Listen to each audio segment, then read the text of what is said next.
इस वीडियो में हम जो चतुर्भुज हो गया, इन सभी के हम लोग एरिया निकालना सीखेंगे और इसके पैरामीटर निकालना सीखेंगे, यानी कि क्षेत्रफल और परिमाप निकालना यहाँ पर हम लोग सीखेंगे और कुछ इनके प्रॉपर्टीज के बारे में भी हम लोग बात करेंगे। तो चलिए स्टार्ट करते हैं। सबसे पहले हम लोग त्रिभुज से स्टार्ट करेंगे। हम लोग यहाँ पर ट्रायंगल से स्टार्ट करेंगे और त्रिभुज में भी सबसे पहले हम लोग समकोण त्रिभुज के बारे में यहाँ पर बात करेंगे। ठीक, समकोण त्रिभुज की प्रॉपर्टी के बारे में सबसे पहले हम लोग अगर देखें तो यहाँ पर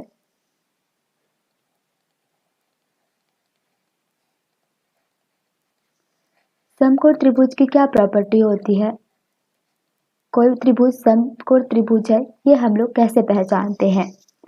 तो सबसे पहले यहाँ पर देखें, इस तरीके से समकोण बनता है। ठीक, तो इसकी ये प्रॉपर्टी होती है कि कोई भी इसके एक एंगल कितने डिग्री के होने चाहिए, 90 डिग्री के होने चाहिए। ठीक, बाकी ये दोनों कितने भी हो सकते हैं। लेकिन त्रिभुज की एक और प्रॉपर्टी होती है कि त्रिभुज के तीनों कोणों का योग 180 डिग्री होना चाहिए। तो मान लेते हैं ये हमारा है थीटा और ये है हमारा φ1। तो यहाँ पर थीटा प्लस φ1 प्लस 90 डिग्री कितना होना चाहिए, 180 डिग्री। और थीटा और फाई इसकी कितनी होनी चाहिए, अगर 180 में 90 हम लोग माइनस कर दें तो 90 डिग्री होनी चाहिए। यानी कि इन दोनों का जो सम आना चाहिए वो कितना आना चाहिए, 90 डिग्री आना चाहिए। तो कितना भी हो सकता है, जैसे मान लो अब इसको 45 डिग्री रखते हो तो ये भी कितनी होनी चाहिए, 45 डिग्री होनी चाहिए, तभी ये सम क्या हो जाएगा, 90 होगा। अगर मान लो हम लोग इस थीटा को 50 डिग्री रखते हैं तो फाई को कितना रखना पड़ेगा, हम लोगों को 40 डिग्री रखना पड़ेगा, तभी इन दोनों का सम कितना आएगा, 90 डिग्री आएगा। तो ये थीटा और फाई कुछ भी हो सकता है। ठीक, अब इसकी एक और प्रॉपर्टी क्या होती है, अगर कोई त्रिभुज समकोण त्रिभुज है तो उसके लिए हम लोग एक पाइथागोरस प्रमेय लगाते हैं। कर्ण की घात 2 इक्वल टू आधार जो होता है उसका स्क्वायर करना है और जो यहाँ पर लंब होता है उसका स्क्वायर करना होता है।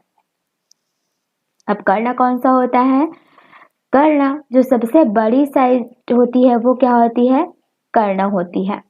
ठीक, और आधार और लंब चेंज हो सकते हैं। जैसे मान लो मैं फाई के लिए देखूं, इस एंगल के लिए देखूं तो इसके लिए लंब क्या हो जाएगा, पहले भुजा का नाम लिख लेते हैं। तो अगर फाई के लिए देखूं तो इस फाई के लिए लंब का नाम कौन करेगा, ए और बी लंब का काम करेगा, और ये जो बी सी होंगे इसके लिए बेस का काम करेंगे। लेकिन यहीं पे मैं थीटा की बात करूं तो इस एंगल के लिए जो लंब का काम करेगा वो क्या करेगा, बी सी, और बेस का काम कौन करेगा, ए बी। तो यदि आपसे पूछे कि कोई क्या लंब और आधार फिक्स होते हैं समकोण में, तो बिल्कुल नहीं, लंब और आधार फिक्स नहीं होते हैं। लेकिन कर्ण हमेशा जो सबसे बड़ी वाली भुजा होती है वो कर्ण होती है, और इस दोनों एंगल के हिसाब से आपका ये लंब और आधार चेंज होगा। तो ये वाला जो प्रमेय हम लोग पाइथागोरस प्रमेय बोलते हैं, ये समकोण पर लगता है। और अगर जो समकोण है इसकी एरिया की बात करें, इसके क्षेत्रफल की बात करें, तो ये क्या होता है, क्षेत्रफल इक्वल टू हाफ आधार गुणा ऊंचाई होता है।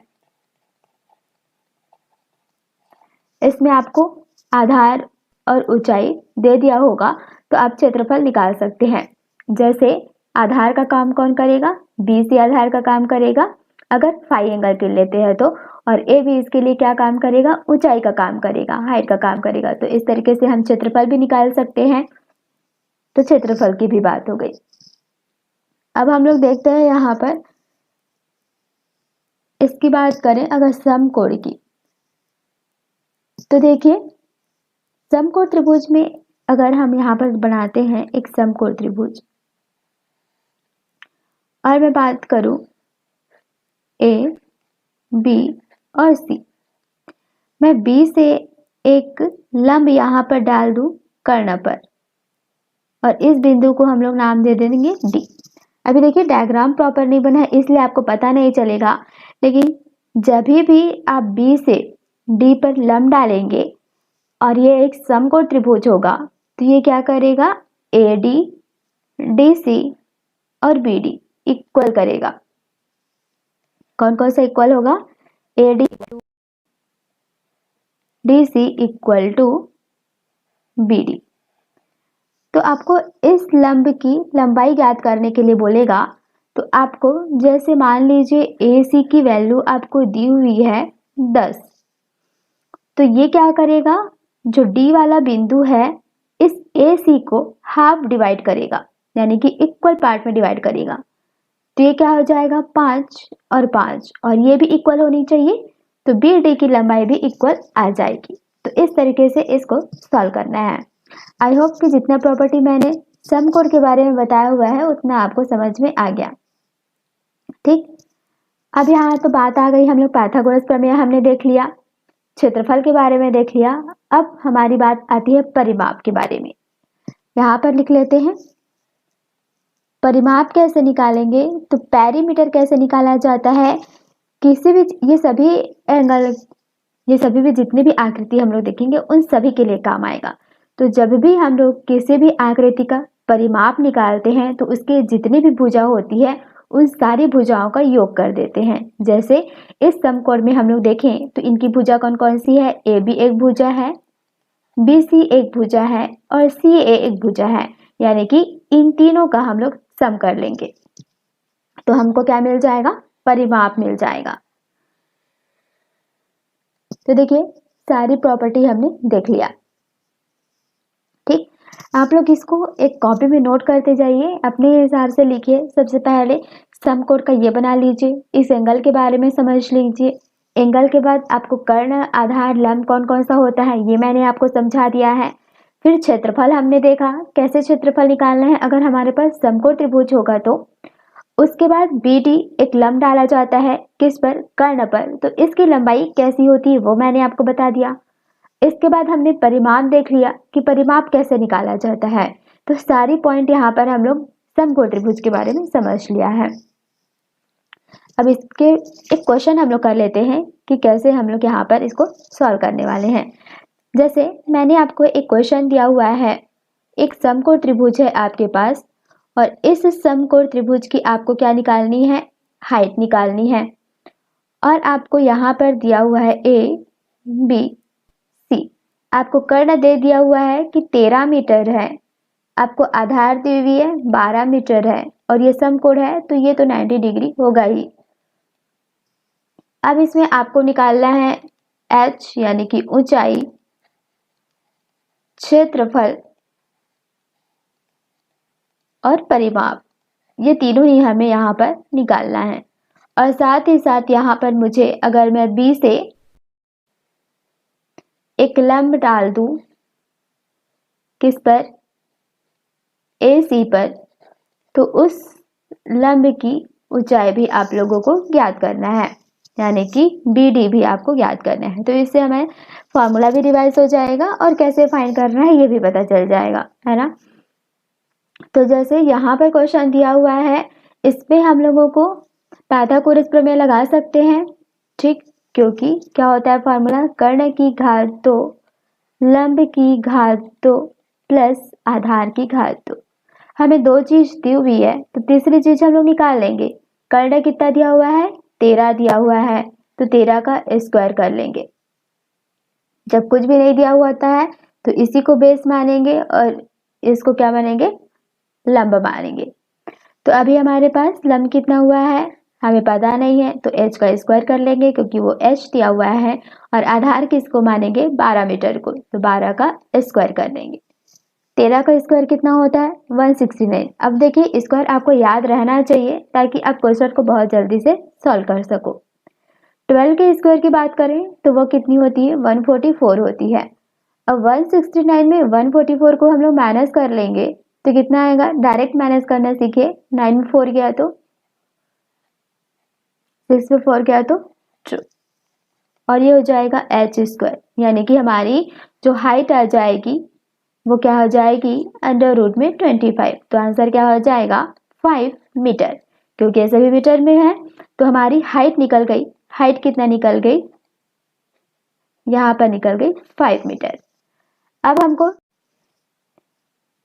अब हमको एरिया निकालना है। तो क्षेत्रफल का फॉर्मूला क्या होता है, क्षेत्रफल इक्वल टू 1/2 बेस यानी कि जो आधार होती है और ऊंचाई होती है इसका गुणा करना है।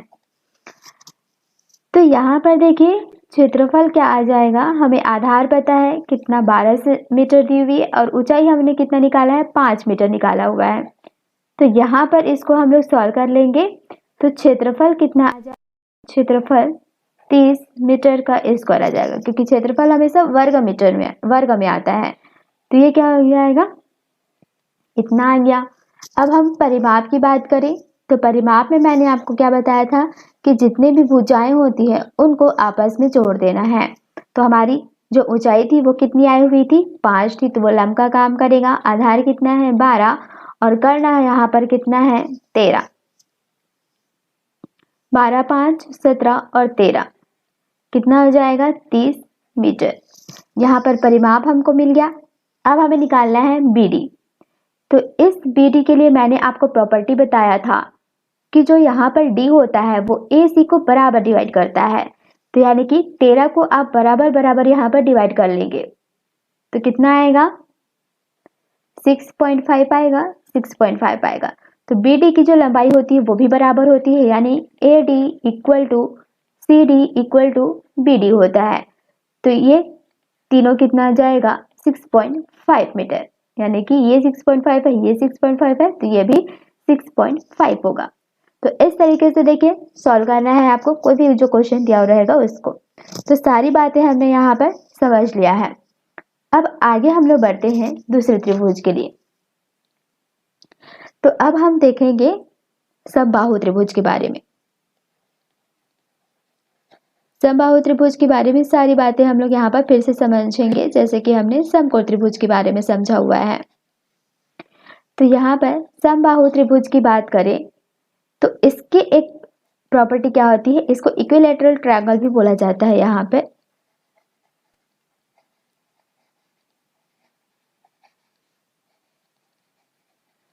तो इक्विलैटरल ट्रायंगल के बारे में यहाँ पर हम लोग समझते हैं। तो सबसे पहले की जो प्रॉपर्टी होती है वो क्या होती है, समबाहु। समबाहु मतलब, बाहु मतलब क्या होता है भुजा। तो इसकी तीनों ही भुजाएं क्या होती हैं, इक्वल होती है। ये भी इक्वल होगा, ये भी इक्वल होगा और ये इसके इक्वल होगा। और इसके एंगल भी तीनों जो होते हैं वो इक्वल होते हैं। और कितना होता है 60 डिग्री का ये होता है। ठीक, इसकी एक प्रॉपर्टी तो ये हो गई। अब बात यहाँ पर हम लोग करें इसकी एरिया की, है ना। इसमें क्षेत्रफल की बात करें तो इसकी क्षेत्रफल क्या होती है √3/4 और जो भी भुजा है इसकी उसका हम लोग क्या कर लेते हैं स्क्वायर कर लेते हैं। तो ये तो बात हो गई इसकी क्षेत्रफल की। इसके परिमाप के बारे में हम लोग देखें तो मान लो मैंने यहाँ पर भुजा को क्या मान लिया है ए, तीनों भुजाएं इक्वल होती है तो ए मान लिया। तो उस हिसाब से यहाँ पर जो फॉर्मूला बनेगा वो क्या बनेगा, भुजा जो है वो हमारी ए है तो ए का स्क्वायर। परिमाप की बात करूं तो यहाँ पर तीनों ही भुजाओं को ऐड कर देंगे तो परिमाप क्या आ जाएगा 3a। और अगर हम लोग यहाँ पर जैसे हमने समकोण पर देखा था कि जो हमने लंब डाला हुआ था उसकी लंबाई हमने कैसे निकाला था, तो यहाँ पर भी मैंने एक लंब डाला हुआ है। मान के चलिए यहाँ पर ये है a और ये b और c, BC पर एक लंब डाला हुआ है d। तो इसकी प्रॉपर्टी क्या होती है, ये जो BD है और DC है ये इक्वल तो होंगे लेकिन ये किसके BC के आधे आधे हो जाएंगे। ठीक, और फिर ये जो AD है जो लंब है, तो समबाहु त्रिभुज में आप याद रखिएगा समबाहु त्रिभुज में जो लंब है ये AD क्या है एक लंब है।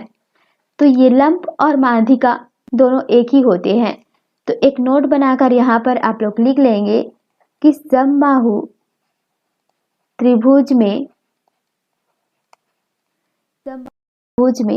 शीर्ष लंब ही ये जो होता है वो शीर्ष होता है। तो शीर्ष से डाला गया जो लंब होता है वो क्या कहलाता है शीर्ष लंब। तो जो शीर्ष लंब होते हैं वही क्या होता है माध्यिका होता है। शीर्षलंब ही माध्यिका होता है। और माध्यिका क्या करती है, अपनी जो भी भुजा रहती है इसको बराबर भागों में यहाँ पर डिवाइड करती है। तो शीर्षलंब ही माध्यिका होती है। तो ये आप लोग बात को याद रखेंगे। तो यहाँ पर भी आपकी शीर्षलंब कौन सी हो जाएगी, एडी हो जाएगी। और यही क्या हो जाएगी, इसकी माध्यिका हो जाएगी। तो इसको ज्ञात करने के लिए अगर हम लोगों को माध्यिका ज्ञात कर रहे हैं यानी शीर्षलंब ज्ञात कर रहे हैं यानी कि एडी ज्ञात करना है, तो इसके लिए जो फॉर्मूला बनेगा वो क्या बनेगा, √3 डिवाइड बाय 2 और मल्टीप्लाई में कर लेंगे भुजा। और भुजा को हमने कितना माना हुआ है, ए माना हुआ है। तो ये इसकी फॉर्मूला बन जाएगी। बात समझ में आई। समबाहु त्रिभुज में क्या देखा हमने, जो क्षेत्रफल होता है वो कितना होता है, √3 डिवाइड बाय 4 और इसकी जो भी भुजा दी हुई रहेगी उस भुजा का स्क्वायर आप लोग को यहाँ पर करना होता है। परिमाप की बात करें तो उसकी जो आउटर सरफेस है उन सभी भुजाओं का हम लोगों को क्या कर लेना है, योग कर लेना है। अब बात यहाँ पर आती है लंब की। अगर हम लोग ए से उसके सामने वाली भुजा पर हम लोग लंब डालेंगे तो वो क्या कहलाती है, शीर्षलंब कहलाती है। और समबाहु त्रिभुज में शीर्षलंब ही उसकी माध्यिका होती है। और कोई भी माध्यिका क्या करती है, अपनी सामने वाली भुजा को बराबर भागों में डिवाइड करती है। इसीलिए क्या हो जाएगा, BD = DC हो जाएगा। बात समझ में आ गई। और इस माध्यिका या फिर शीर्षलंब की अगर आपको लंबाई ज्ञात करनी है तो उसके लिए फॉर्मूला होता है √3 डिवाइड बाय 2 और आपको भुजा से यहाँ पर मल्टीप्लाई कर लेना है। सारी बातें समझ में आ गई। अगर मैं आपको एक भुजा दे देती हूँ, यहाँ पर मान लीजिए मैंने ए दे दिया है 5 मीटर, तो आप देखिए यहाँ पर आपको क्षेत्रफल मिल जाएगा। क्षेत्रफल के लिए क्या करेंगे, क्षेत्रफल = √3 डिवाइड बाय 4 और भुजा की जगह आप क्या कर रख लेंगे, 5 रख लेंगे और उसका स्क्वायर कर लेंगे। ठीक, इसी तरीके से परिमाप क्या निकल जाएगा, परिमाप ये भी 5 है तो ये भी 5 होगा और ये भी 5 होगा, तो वो 15 मीटर यहाँ पर निकल जाएगा। शीर्षलंब की बात करूँ यहाँ पर या माध्यिका कहूँ, एक ही मतलब है, क्योंकि समबाहु त्रिभुज में जो शीर्षलंब होता है वही क्या होता है, माध्यिका होता है। तो इस माध्यिका की लंबाई अगर मुझे ज्ञात करना है तो मैं क्या लगाऊंगी, √3 डिवाइड बाय 2 और मल्टीप्लाई में क्या कर लूंगी 5, क्योंकि यहाँ पर भुजा कितना दिया हुआ है, 5 मीटर दिया हुआ है। तो आप लोग को AD की लंबाई मिल जाएगी।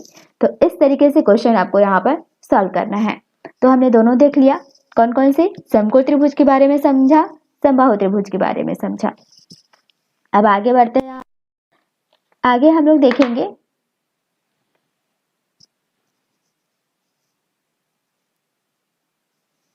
और एक बात है त्रिभुज के बारे में। अगर आपके पास कोई सा भी त्रिभुज है और आपको यहाँ पर फॉर्मूला याद नहीं है तो आप लोग ये वाला फॉर्मूला लगा सकते हैं। जो एरिया होता है किसी भी त्रिभुज का वो क्या होता है, √ में S S-A S-B S-C। और A, B और C किसी भी त्रिभुज का क्या होता है, भुजा होता है उसकी। S क्या होगा, उनकी जो भी भुजा होती है उनका योग डिवाइड बाय 2 कर दिया जाता है। तो अगर आप, ये होता है क्षेत्रफल के लिए, क्षेत्रफल का एरिया। अगर आपको कोई भी त्रिभुज दिया हुआ है और उसका आप लोगों को एरिया का फॉर्मूला ज्ञात नहीं है तो आप इस तरीके से भी उसका एरिया निकाल सकते हैं। तो ये सभी त्रिभुज में यहाँ पर एप्लीकेबल होता है। अब बात करें यहाँ पर समबाहु त्रिभुज की, तो समबाहु त्रिभुज में एक प्रॉपर्टी छूट गई थी जिसको आप लोग नोट कर लीजिए। मैं यहाँ पर बता देती हूँ। जैसे कोई भी आप लोगों के पास यहाँ पर समबाहु त्रिभुज दी हुई है। समबाहु त्रिभुज में हमने देखा था कि तीनों भुजाएं होती हैं, बराबर होती हैं। मान लो उसके बीच से मैंने एक यहाँ पर लंब डाला हुआ है और इस तरीके से लंब डाला हुआ है। ये है ये परपेंडिकुलर 1, परपेंडिकुलर 2, परपेंडिकुलर 3। तो अगर आप लोगों को समबाहु त्रिभुज की इस भुजाओं को ज्ञात करने बोलेगा तो ये हम लोग कैसे निकालेंगे। ये हमारा एक समबाहु त्रिभुज है और इस समबाहु त्रिभुज की हमें क्या ज्ञात करनी है, भुजा ज्ञात करनी है।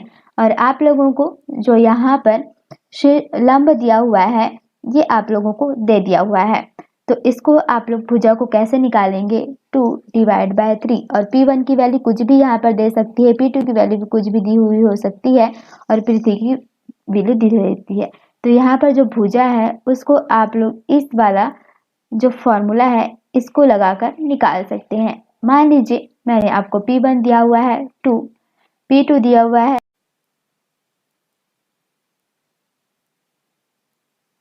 अब देखिए ये जो समबाहु त्रिभुज है इसके लिए एक प्रॉपर्टी मैंने यहाँ पर लिखी हुई है। इसमें मान लो आप लोगों को P1, P2 और P3 की वैल्यू दी हुई है, तो इसको आप लोग यहाँ पर रखकर निकाल लेंगे।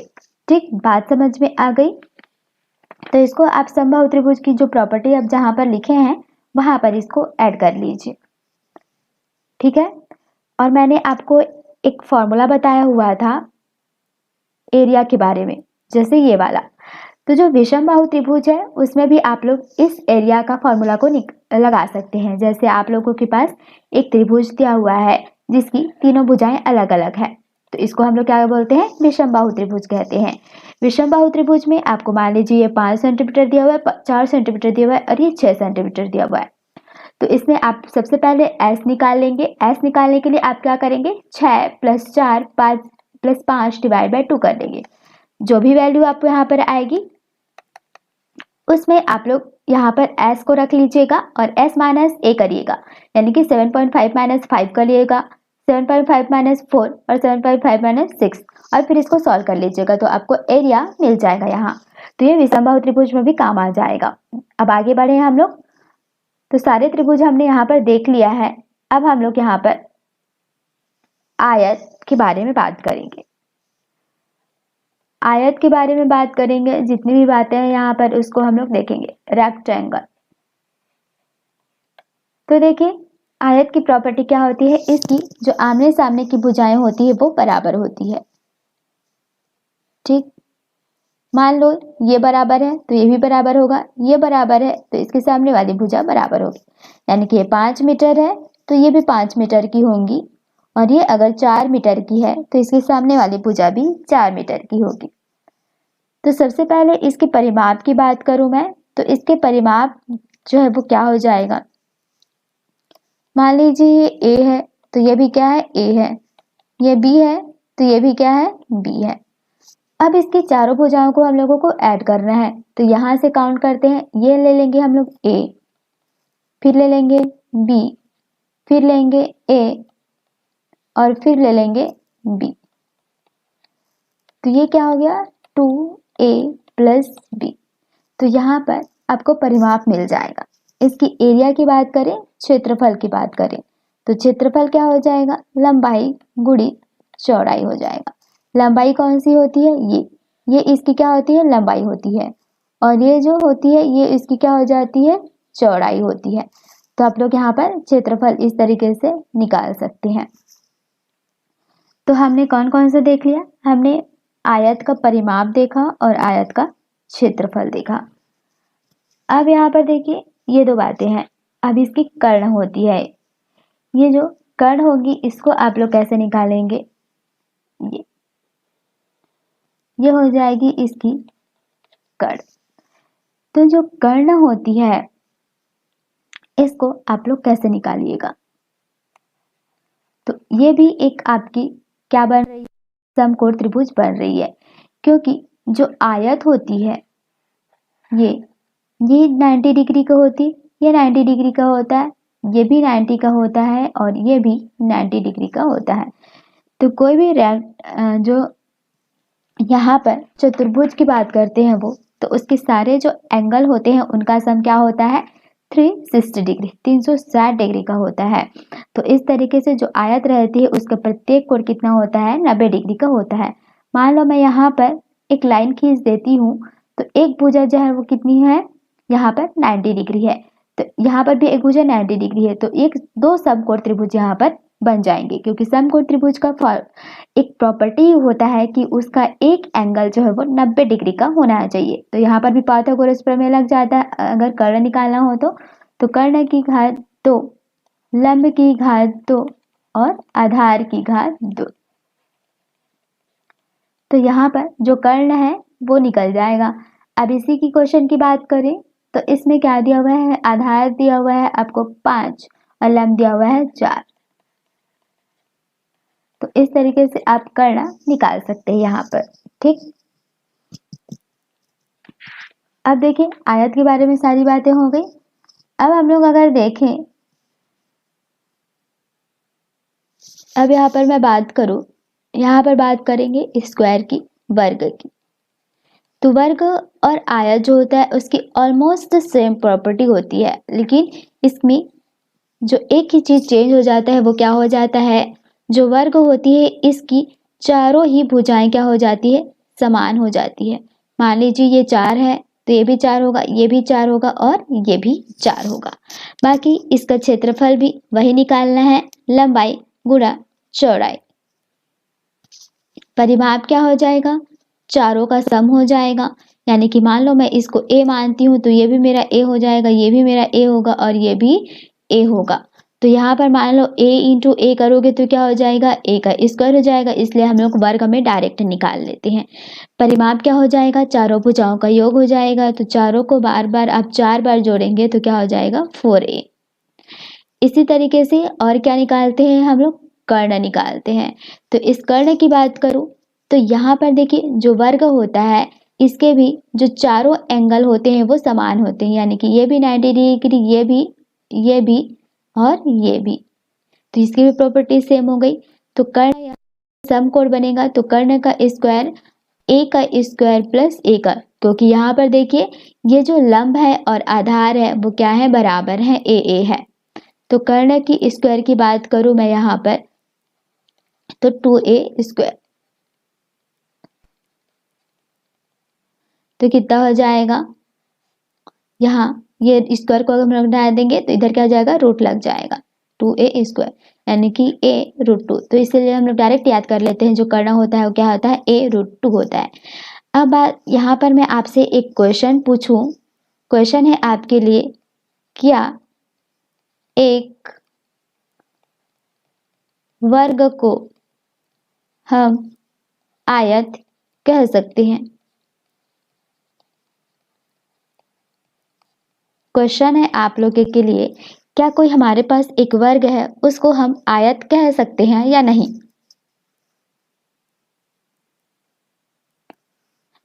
तो देखिए हम लोग एक वर्ग को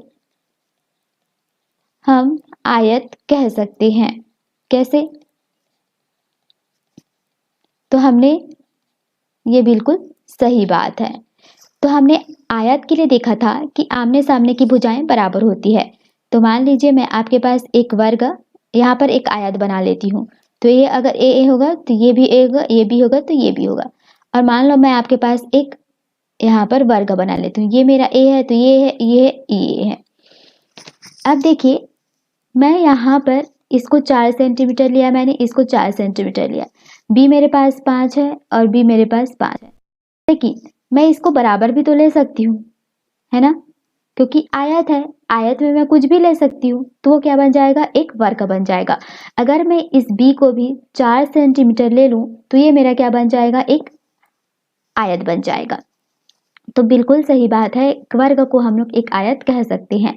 लेकिन वही चीज अगर मैं उल्टा पूछ लूं आप लोग, क्या वर्ग को हम आयत कह सकते हैं या नहीं? तो एक वर्ग को हम लोग आयत नहीं कह सकते।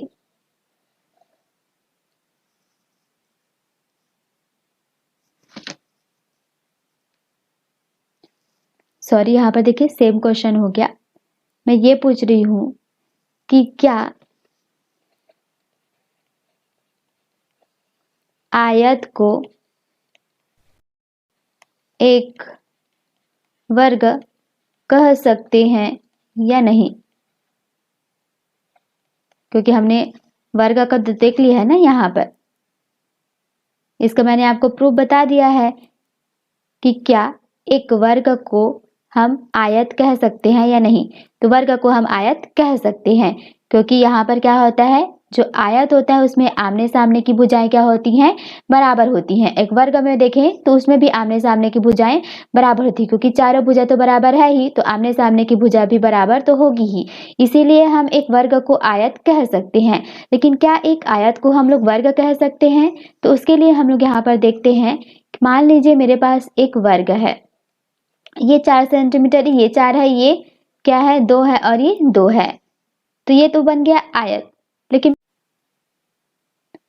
अब देखिए ये तो एक आयत है और वर्ग में क्या होता है, वर्ग में इसकी चारों ही भुजाएं को क्या होनी चाहिए, सेम होनी चाहिए, जो कि ये फुलफिल नहीं कर रहा है, इसलिए एक आयत को हम लोग एक वर्ग नहीं कह सकते। एक वर्ग को एक आयत तो कह सकते हैं लेकिन एक आयत को एक वर्ग नहीं कह सकते।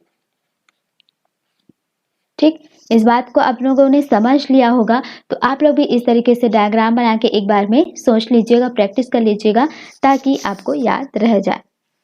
तो हमने आयत और वर्ग को भी देख लिया। अब हम आगे बढ़ते हैं और एक और कॉन्सेप्ट की यहाँ पर बात करेंगे। अब हम लोग यहाँ पर चतुर्भुज के बारे में देखेंगे, जो क्वाड्रिलेटरल होते हैं इनके बारे में। तो क्वाड्रिलेटरल में क्या होते हैं, हमने आयत वर्ग के बारे में तो देख ही लिया है। तो अब हम लोग समांतर चतुर्भुज के बारे में देखते हैं। तो इसकी जो चारों एंगल्स होती हैं वो क्या होती हैं, 360 डिग्री का होता है। तो समांतर चतुर्भुज के बारे में अगर मैं बात करूं तो समांतर मतलब क्या मतलब आ रहा है, पैरेलल, यानी कि समांतर भुजाएं इसकी क्या होती है, बराबर होती है। मान लीजिए ए बी है, सी है, ये डी है और ये जो है इसके विकर्ण है एक और ये जो है दूसरा विकर्ण। मान लीजिए एक पॉइंट पर ये टकराते हैं पॉइंट ई पर, तो ए ई की जितनी भी लंबाई होगी उतनी ही ई सी की लंबाई होगी और डी ई की जितनी लंबाई होगी उतनी बी ई की लंबाई होगी। यहाँ पर मैं लिख लेती हूँ, ए ई जितना लंबा होगा उतना ही ई और सी लंबा होगा और बी ई जितना लंबा होगा उतना ही डी और ई भी होगा। बात समझ में आई? तो यहाँ पर क्या होते हैं, यहाँ पर दोनों डायगोनल जो होते हैं वो अलग अलग होते हैं, यानी कि डायगोनल 1 और डायगोनल 2 इक्वल नहीं होते हैं। और ये मान लीजिए ये मैंने ले लिया है डायगोनल 1 और ये ले लिया है डायगोनल 2। ये वाली जो लाइन है ये क्या है, डायगोनल 2 है और ये वाली लाइन जो है वो डायगोनल 1 है। तो ये एक दूसरे को ई पॉइंट पर काट रहे हैं और ये जब एक दूसरे को ई पॉइंट पर काट रहे हैं तो ये एक दूसरे पर लंब नहीं है। ठीक, तो बात आई यहाँ पर चतुर्भुज के बारे में, इसका परिमाप हम कैसे निकालेंगे। तो परिमाप के लिए मैंने एक ही चीज बताया है कि इसकी जो भी जितने भी भुजा होती हैं उन सभी को आपको जोड़ लेना है। मान लो एक AD एक भुजा है तो AD प्लस CD एक भुजा है तो CD, फिर BC एक भुजा है तो BC प्लस AB एक भुजा है तो AB। इसकी वैल्यू कुछ भी हो सकती है लेकिन परिमाप हम लोग ऐसा निकालेंगे। और एरिया की बात करूं तो एरिया यहाँ पर क्या हो जाएगा, एरिया ये क्या हो जाएगा, कोई भी एक भुजा को आप ले सकते हैं। आप CD को ले सकते हैं या BC को ले सकते हैं या AB को ले सकते हैं या AD को। तो कोई भी एक भुजा ले लीजिएगा, आप लोगों को जो मन कर रहा है वो। तो कोई भी एक भुजा हो गया, इसकी मल्टीप्लाई में उस भुजा से चतुर्भुज की ऊंचाई या आधार। मान लीजिए आप लोगों ने DC लिया है तो इससे आप ऊंचाई यहाँ पर माप लेंगे, इस ऊंचाई को और इस हाइट को लेंगे। तो जो भी भुजा ली है उस भुजा की ऊंचाई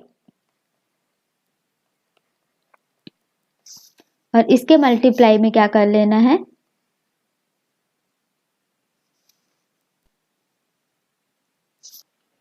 ये तो हो गया ऊंचाई, या उसका बेस भी हो सकता है, इसको हम लोग बेस भी बोल सकते हैं, ऊंचाई की जगह में बेस और इसकी ऊंचाई, इन तीनों का आप लोग मल्टीप्लाई कर लेंगे तो क्या आ जाएगा, एरिया निकल कर आ जाएगा। चलिए एक क्वेश्चन है उसको हम लोग यहाँ पर देख लेते हैं। मान लो आपके पास एक दिया हुआ है समांतर चतुर्भुज। समांतर चतुर्भुज को पैरेललोग्राम भी कहा जाता है। तो आपके पास दी हुई है एक समांतर चतुर्भुज। मैं यहाँ पर डायग्राम बना देती हूँ।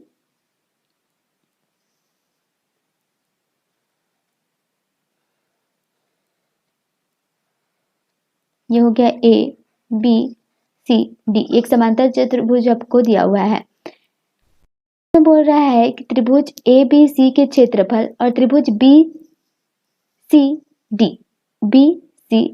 और त्रिभुज ABC इसके क्षेत्रफल बराबर होंगे, अर्थात समांतर चतुर्भुज जो ABCD है इसके क्षेत्रफल क्या हो जाएंगे, इसका क्षेत्रफल प्लस इसका क्षेत्रफल। तो आपको यहाँ पर दी हुई है एक साइड आपको दिया हुआ है 130 मीटर की, ये साइड दी हुई इसको आपको 140 मीटर की, आपको कर्ण दे दिया हुआ है 150 मीटर का। ठीक है, अब ये देखिए आपको एक समांतर चतुर्भुज दिया हुआ है जिसमें एक भुजा दी हुई है, दो भुजा दी हुई है और एक कर्ण दिया हुआ है, और इसका आप लोगों को एरिया फाइंड करना है। तो कैसे करेंगे? तो देखिए समांतर चतुर्भुज की एक क्या प्रॉपर्टी होती है कि जो समांतर चतुर्भुज होती है उसकी जो कर्ण होती है, मान लीजिए ये कर्ण मैंने ले लिया है ये वाली, तो ये एक त्रिभुज बन जाती है अलग से, ये एक त्रिभुज बन जाती है अलग से, तो यहाँ पर दो त्रिभुज बन जाता है। तो मैंने आपको त्रिभुज निकालने का कौन सा फार्मूला बताया था? जो त्रिभुज का एरिया निकालने का, त्रिभुज का क्षेत्रफल निकालने का एक फार्मूला बताया था। आपको अगर पता नहीं है कि कौन सा त्रिभुज का एरिया क्या होता है तो आप लोगों को ये वाला फार्मूला लगाना है। तो मान लीजिए कौन सा त्रिभुज बन रहा है वो हमें पता नहीं है, तो मान लिया हम लोगों ने ये वाला फार्मूला लगाया है। ये एक फार्मूला होता है जो सारे त्रिभुज पर काम करता है, और एस क्या होता है? ए प्लस बी प्लस सी, सारी भुजा होती है, प्लस का हम डिवाइड बाय 2 कर लेते हैं। तो अब हम लोग को मान लीजिए हम लोगों ने ये ऊपर वाला ले लिया है त्रिभुज को, क्योंकि इसकी सारी भुजाएं हमको पता है, तो क्या निकाल लेंगे? 130 प्लस 140 प्लस 150 और इसके डिवाइड बाय क्या कर लेंगे? 2 कर लेंगे। तो हमें क्या निकल कर मिल जाएगा? इसको देख लीजिए, 5 और 9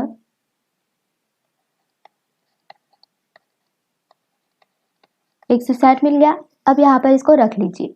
तो क्षेत्रफल निकालने के लिए आप क्या रखेंगे? एस की जगह में 160 रखेंगे, और एस माइनस ए के लिए एस क्या है? 160 है, और ए क्या है? किसी भी को एक मान लीजिए, ये हो गया 130 हो गया, और इसी तरीके से 160 माइनस 140 को घटा लीजिए, 140 हो गया, और इसी तरीके से आगे बढ़ेंगे हम लोग, और एस माइनस क्या कर लेंगे? एस क्या है? 160, तो 160 माइनस 150 बच गया, तो 150 को अब इसको सॉल्व कर लीजिएगा तो आप लोगों के पास एरिया निकल कर आ जाएगा। तो इस तरीके से इसको सॉल्व करना है। तो एक त्रिभुज का एरिया मिल गया और दूसरे त्रिभुज का भी सेम होगा, वो समांतर चतुर्भुज है तो ये भी 140 हो जाता है और ये भी 130 हो जाता है। तो यहाँ पर जो भी क्षेत्रफल आएगा उस क्षेत्रफल को आप लोग अगर 2 से मल्टीप्लाई कर लेंगे तो इस पूरे का क्षेत्रफल आपको मिल जाएगा, क्योंकि इसकी भी डायमेंशन सेम है। बात समझ में आई? अब आगे बढ़ते हैं। नेक्स्ट है हमारे पास समलंब चतुर्भुज। ट्रेपेजियम की बात करें, समलंब चतुर्भुज की, अगर मैं बात करूं समलंब चतुर्भुज की, ट्रेपेजियम की, तो इसका डायग्राम कैसे बनता है? इसका डायग्राम बनता है इस तरीके से।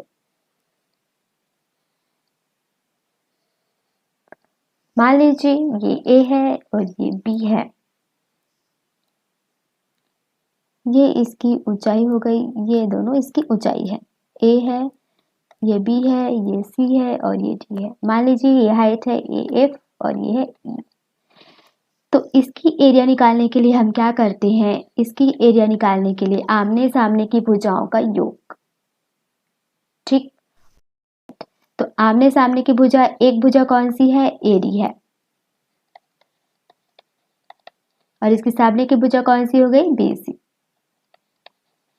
और एक हाइट को ले लेंगे। मान लीजिए मैंने इस वाले हाइट को लिया, क्योंकि दोनों की हाइट तो इक्वल ही हो जाएंगी, तो मैंने डीई को रख लिया है। इसकी जगह आप लोग ए ई एफ को भी रख सकते हैं। तो ये है इसकी ट्रेपेजियम की एरिया निकालने की फॉर्मूला।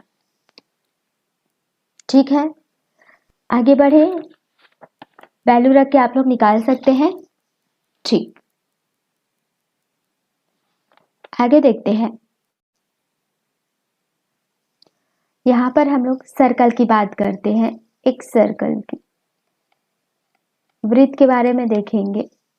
तो वृत्त में कौन कौन सी बातें हो जाती है? मान लीजिए एक वृत्त है, एक वृत्त है तो इसका एक सेंटर पॉइंट होता है, जिससे इसकी वृत्त के जितने भी सर्कम सेंटर होते हैं, परिधि होते हैं, वो इक्वल होते हैं इस वृत्त से। ठीक है, मैंने अलग से यहाँ पर बना लिया है। रुके एक सेकेंड।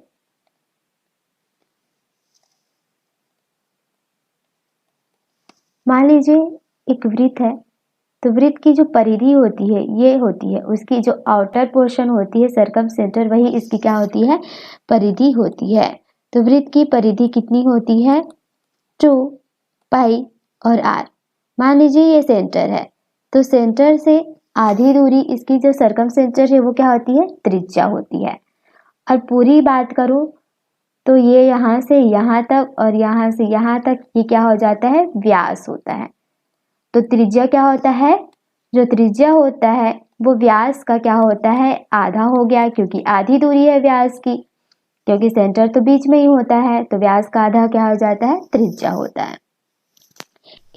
बात करूं तो वृत्त के एरिया की बात करूं तो वो क्या होता है, पाई आर स्क्वायर। ठीक, पाई आर स्क्वायर होता है। अब देखिए इसमें और क्या चीज हो सकती है। अब एक वृत्त है इस तरीके से, और ये क्या हो जाएगा, व्यास है।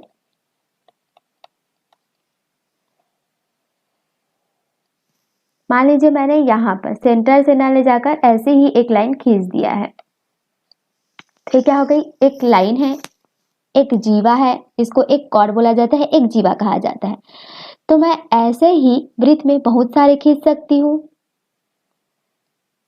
तो कोई भी वृत्त इस तरीके से होता है तो उसकी जो व्यास होती है वो सबसे बड़ी होती है, फिर थोड़ी छोटी होती जाएगी क्योंकि सिकुड़ते जाती है ये, तो थोड़ी छोटी होती जाती है ना। तो ये सभी क्या हो जाते हैं, लाइन क्या कहलाते हैं, मेरी जीवा कहलाती है। तो वृत्त का जो व्यास होता है वही उसकी सबसे बड़ी क्या होती है, जीवा होती है, क्योंकि व्यास को भी हम एक जीवा कह सकते हैं। तो क्या हो जाएगी, व्यास ही वृत्त की सबसे बड़ी जीवा होती है। इस बात को याद रखेंगे। तो ये तो हो गया वृत्त की। अर्धवृत्त की बात करूं तो अर्धवृत्त की जो एरिया हो जाएगी वो क्या हो जाएगी, एरिया का आधा। मान लीजिए यहीं पर है, तो अर्धवृत्त की एरिया की बात करूं तो क्या हो जाएगी, पाई आर स्क्वायर डिवाइड बाय 2 हो जाएगी यहाँ पर। ये तो बात हो गई एरिया की। और इसी तरीके से मान लीजिए मैं अर्धवृत्त के अलग से ही देख लेते हैं यहाँ पर अर्धवृत्त के बारे में। अर्धवृत्त मतलब आधी वृत्त बनाऊंगी। इस तरीके से आधा हमने काट लिया। इसकी एरिया की बात करें तो इसकी एरिया क्या हो जाएगी, पाई आर स्क्वायर डिवाइड बाय 2। इसकी परिमाप की बात करूं तो परिमाप क्या हो जाएगा, ये तो एक सर्कल का ही हिस्सा है क्योंकि लेकिन आधा हिस्सा है, तो ये क्या हो जाएगा 2 पाई आर डिवाइड बाय 2, क्योंकि आधा हिस्सा को लिया है, और प्लस इसमें ये वाला भी ऐड हो जाएगा, तो ये कितना होता है 2r या फिर व्यास, तो यहाँ पर 2r हो जाएगा। तो ये हमारी क्या निकल के आ जाएगी, पाई आर प्लस 2r। तो यहाँ पर एरिया और परिमाप हमने देख लिया किसका, अर्धवृत्त का। तो ये बात भी क्लियर हो गई। तो यहाँ पर क्वेश्चन आपको कुछ भी दे सकता है, तो वो आप लोग यहाँ पर फिर निकाल लीजिएगा। अब आगे हम लोग बढ़ें और बात करें, ये तो हमारी 2D की बात हो गई। अब हम लोग थोड़ा 3D पर चलते हैं। तो 3D पर हमारे क्या होते हैं, घन और घनाभ होते हैं। तो घन और घनाभ के बारे में हम लोग फॉर्मूला देख लेते हैं क्या क्या होता है। तो सबसे पहले बात करें घन की, तो घन के बारे में मैं बोलूँ तो इसकी जितनी भी भुजाएं होती है वो सब क्या होती हैं, इक्वल होती हैं। ठीक, इनकी सारी भी भुजाएं जो होती हैं वो इक्वल होती हैं। तो कैसे होता है, इस पे जो फॉर्मूला बेस्ड है वो हम लोग एक बार देखते हैं। सबसे पहले देखिए, एक तो हमारे पास घन देख लेते हैं Q। ये दिखता कैसे है, इसकी चारों भुजाएं एक समान होती है, तो एक समान ही हम लोगों को इस तरीके से यहाँ पर बनाना पड़ेगा।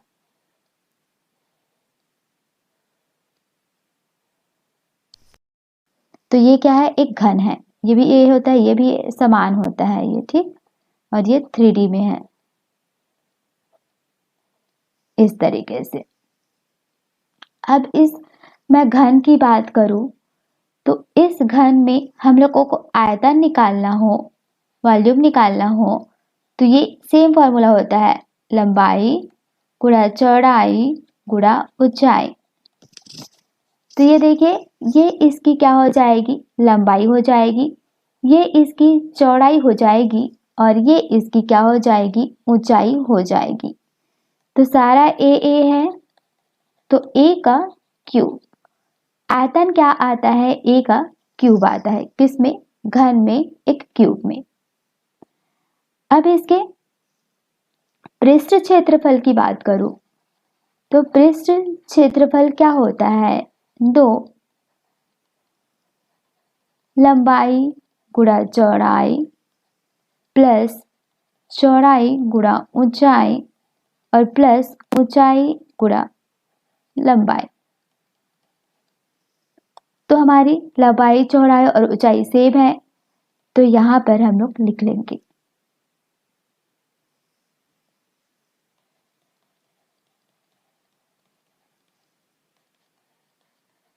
ए स्क्वायर, यहाँ पर भी ए स्क्वायर, यहाँ पर भी स्क्वायर, तो 2, ये 1 2 और 3, 3a स्क्वायर, तो क्या हो जाएगा 6a स्क्वायर।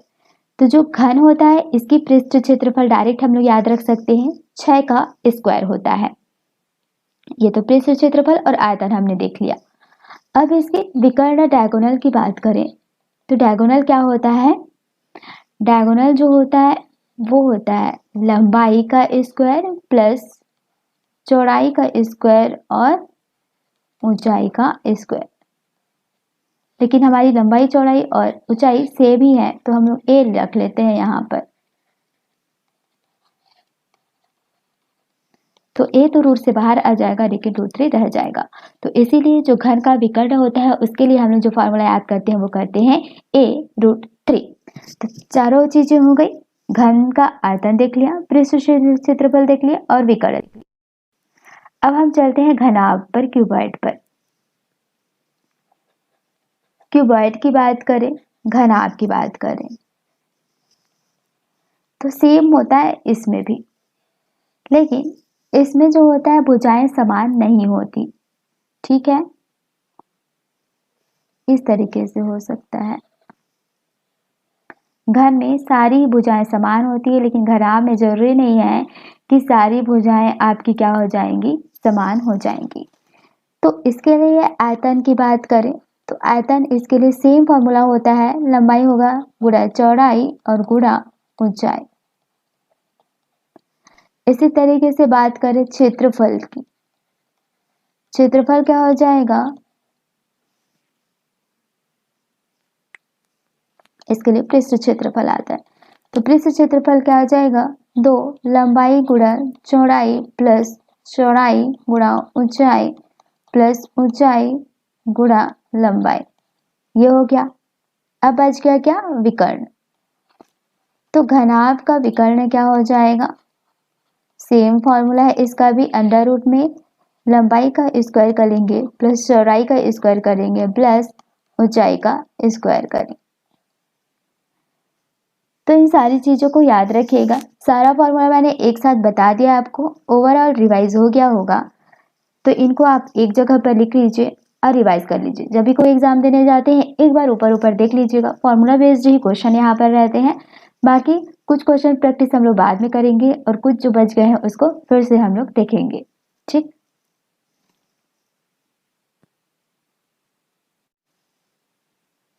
इस वीडियो में हम लोग देखते हैं अब बेलन के बारे में।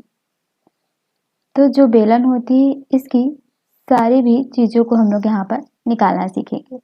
बेलन कैसे होता है, एक सिलेंडर ही होता है एक, तो बेलन और कह दे या सिलेंडर कह दे सेम ही है आपके लिए। ठीक, बेलन को ही हम लोग क्या कहते हैं,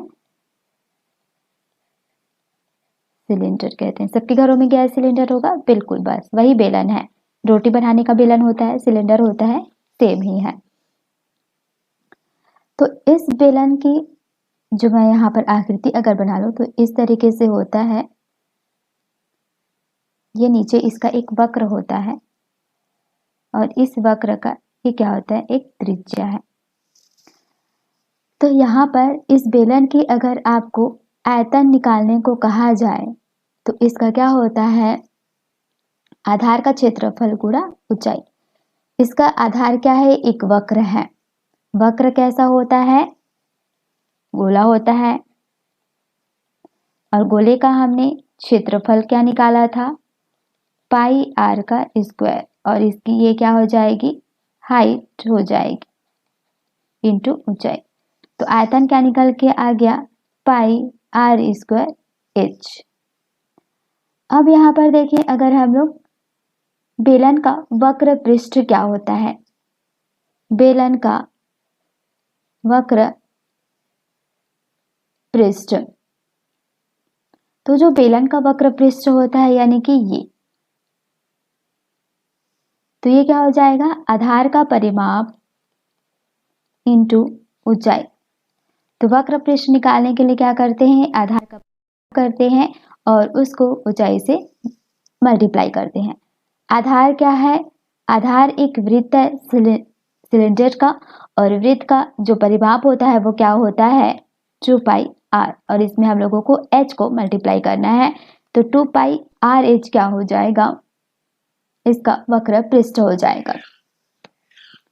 बेलन का संपूर्ण पृष्ठ का क्षेत्रफल निकालने के लिए, संपूर्ण पृष्ठ का क्षेत्रफल कैसे निकालते हैं, जो वक्र पृष्ठ होता है उसमें 2 गुणा क्या कर लेते हैं, आधार का क्षेत्रफल। तो वक्र पृष्ठ कितना है, वक्र पृष्ठ है हम लोगों के निकाले थे 2 पाई आर एच, 2 पाई आर एच प्लस 2, आधार का क्षेत्रफल कितना था, आधार एक वृत्त है और इसका क्षेत्रफल क्या होता है, पाई आर स्क्वायर। 2 पाई आर आप कॉमन निकाल सकते हैं, एच प्लस आर। तो ये जो हो गया इसका फॉर्मूला हो गया। फॉर्मूला डायरेक्ट रटने की जरूरत नहीं है, अब इसको याद रखिए, इस चीज को, आयतन कैसे निकालते हैं और वक्र पृष्ठ निकालते हैं। तो यहाँ पर आप लोगों को संपूर्ण पृष्ठ क्षेत्रफल यहाँ पर देखने को मिल जाएगा। आयतन के लिए आधार का जो क्षेत्रफल होता है उसको ऊंचाई के साथ जोड़ना होता है, और आपको वक्र पृष्ठ के लिए आधार का जो परिमाप होता है उसको ऊंचाई के साथ मल्टीप्लाई करना होता है। फिर आपको संपूर्ण पृष्ठ क्षेत्रफल ज्ञात करने बोलेगा, तो उसके लिए वक्र पृष्ठ प्लस 2 गुणित आधार का जो भी क्षेत्रफल रहेगा उसको 2 से मल्टीप्लाई करके आप लोग ऐड कर देंगे। तो ये सारी बातें हो गई बेलन के बारे में। अब आगे बढ़ते हैं हम लोग, देख लेते हैं कुछ अन्य आकृतियों के बारे में। देखिए बेलन का फॉर्मूला बता दिया गया है, सेम वहां पर क्वेश्चन आएगा, आपको फॉर्मूले में पुट करके निकालना रहेगा। ठीक, इसके लिए कोई भी आपको टेंशन लेने की जरूरत नहीं है। आप फॉर्मूला 2-3 बार रिवाइज कीजिए, आपको याद हो जाएगा, लेकिन डेली बेसिस पे आप रिवाइज कीजिए। बात करते हैं अब शंकु की। शंकु या कोन के बारे में बात करें तो सभी ने आइसक्रीम जरूर खाया होगा, वो एक कोन में भरी हुई होती है, बस उसी के बारे में हमको यहाँ पर अभी बात करना है। उस कोन के बारे में हम लोग सब देखेंगे। तो कोन कैसे बनाते हैं, एक कोन है ये इस तरीके से, और यहाँ पर हमने इस तरीके से, यहाँ पर पूरी आइसक्रीम भरी हुई होती है। तो ये जो हो गया, ये होता है एक रेडियस, और ये जो होता है ये इसकी क्या हो जाती है, तिर्यक ऊंचाई होती है, और ये हो जाती है इसकी हाइट। तो ये जो तिर्यक ऊंचाई होती है इसको इस तरीके से निकाला जाता है, कि जो त्रिज्या रहती है इसके स्क्वायर कर लेते हैं, और जो ऊंचाई दी हुई इसका स्क्वायर कर लेते हैं, उसका अंडर रूट निकाल लेते हैं, तो ये आ जाता है हमारी तिर्यक ऊंचाई। ठीक है, अब बात करें यहाँ पर, ये तो ऊंचाई हो गई, तिर्यक ऊंचाई हम लोगों को मिल गया। अब तिरछा पृष्ठ या वक्र पृष्ठ की बात करें, वक्र पृष्ठ को ही तिरछा पृष्ठ बोला जाता है। अगर क्वेश्चन में कभी आपसे तिरछा पृष्ठ पूछ लेगा तो उसका मतलब होता है वक्र पृष्ठ। अब देखिए इसमें हम लोग क्या करेंगे, पाई आर एल, यानी कि पाई हो गया, आर इसका क्या हो गया, त्रिज्या हो गया, और एल क्या हो गया, तिर्यक ऊंचाई। इन तीनों का आप लोग अगर मल्टीप्लाई कर देते हैं तो क्या निकल कर आता है, वक्र पृष्ठ निकल कर आता है, किसका, शंकु का। अब इस तरीके से हम लोग संपूर्ण पृष्ठ की बात करें तो संपूर्ण पृष्ठ क्षेत्रफल इसका कैसे निकलता है, तो कोन का संपूर्ण पृष्ठ क्षेत्रफल कैसे निकलता है, तो इसके लिए देखेंगे तो ये क्या हो जाएगा, जो हम लोगों ने तिरछा पृष्ठ निकाला या वक्र पृष्ठ निकाला, इसमें हम लोग आधार का क्षेत्रफल को ऐड कर लेते हैं। वक्र पृष्ठ हमने कितना निकाला है, पाई आर एल। और आधार का क्षेत्रफल क्या हो जाएगा, आधार क्या है, एक वृत्त है और इसका क्षेत्रफल क्या होता है, पाई आर स्क्वायर। तो ये हो गया ये। अब इसके आयतन की बात करें तो आयतन क्या होता है, 1/3 पाई आर स्क्वायर एच। तो ये तीनों ही फॉर्मूला है जिसको कि आप लोग याद रखेंगे, ये तो याद ही रहेगा। तो इस तरीके से शंकु के बारे में हमने देख लिया है। अब आगे बढ़ते हैं हम लोग। शंकु देख लिया, बेलन देख लिया, अब गोले के बारे में बात करेंगे। एक गोला आपको दिया रहेगा, उस गोले का सब कुछ हम लोग यहाँ पर निकालना देखते हैं। गोला को हम लोग क्या बोलते हैं, स्फीयर भी बोलते हैं। तो यहाँ पर हम लोग गोला की बात करेंगे। बस फुटबॉल देखा है आपने, वही है ये। स्फीयर के बारे में बात करेंगे तो इस गोले का जो आयतन होगा वो क्या होता है, 4/3 पाई आर क्यूब। ठीक, आर जो होता है त्रिज्या हो जाता है। इसी में इस गोले का जो वक्र पृष्ठ है वो कैसे निकलेगा, तो ये जो होता है 4 पाई आर स्क्वायर, ये हो जाएगा। और यहीं पर आपसे गोले का वक्र पृष्ठ हो गया या गोले का संपूर्ण पृष्ठ, सेम ही होता है इसमें। गोले का वक्र पृष्ठ और गोले का संपूर्ण पृष्ठ क्षेत्रफल दोनों का फॉर्मूला सेम होता है, 4 पाई आर स्क्वायर। और यहीं पर आपसे अर्धगोले का पूछ ले तो बस इसका आधा करना है। तो अर्धगोले के लिए यहाँ पर आयतन क्या हो जाएगा, 2/3 पाई आर क्यूब। और वक्र पृष्ठ क्षेत्रफल कहूँ या संपूर्ण पृष्ठ क्षेत्रफल वो कितना आ जाएगा, 2 पाई आर स्क्वायर। तो गोले में बस इतना ही ध्यान रखना है आपको।